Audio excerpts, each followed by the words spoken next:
Strawberry चाष करी आत्मनिर्भरशील होइछंती दंपति। विदेशी फल चाष प्रति बढ़ुछि ओडिशा चाषींक आग्रह। निजे माटी रे फळाइछंती विदेशी फल स्ट्रॉबेरी। अत्याधुनिक ज्ञान कौशल प्रयोग करी स्ट्रॉबेरी चाष करी भल 2 पैसा लाभ करुछंती चाषी। नयागढ़ रणपुर देखिबा एही रिपोर्ट। धाड़ी की धाड़ी होई पेंथा पेंथा फळिछि नाली टहटह स्ट्रॉबेरी। देखिबाकू जेतिके सुंदर खाइबाकू सेतिके स्वादिष्ट। ओडिशा माटी रे फळिछि विदेशी फल स्ट्रॉबेरी।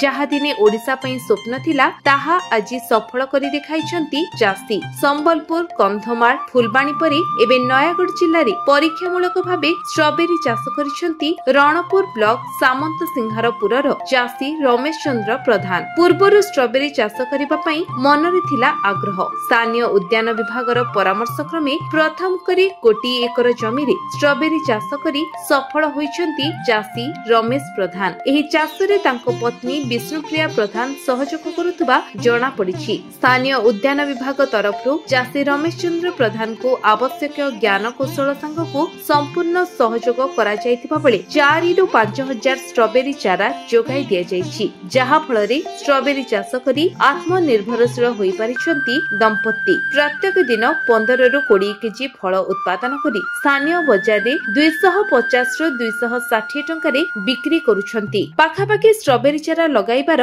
30 रु 40 दिन भितरे एहा फल देइथाय। अक्टोबर रु डिसेंबर मास ही स्ट्रॉबेरी चाष पई प्रकृष्ट समय। एहा साधारणतः बालिया माटी और थंडालिया पागरे भल होइथाय। रणपुर अंचल रे किपरि एकाधिक चाषी आगामी दिन रे स्ट्रॉबेरी चाष प्रति मन बळाइबे से दिगरे स्थानीय उद्यान विभाग काम करिबो बोली कहिसंती रणपुर उद्यान विभाग अधिकारी श्रीकांत साहू। नयागढ़ रणपुर रंजन कुमार दास का रिपोर्ट, विश्व विजय न्यूज ओडिशा।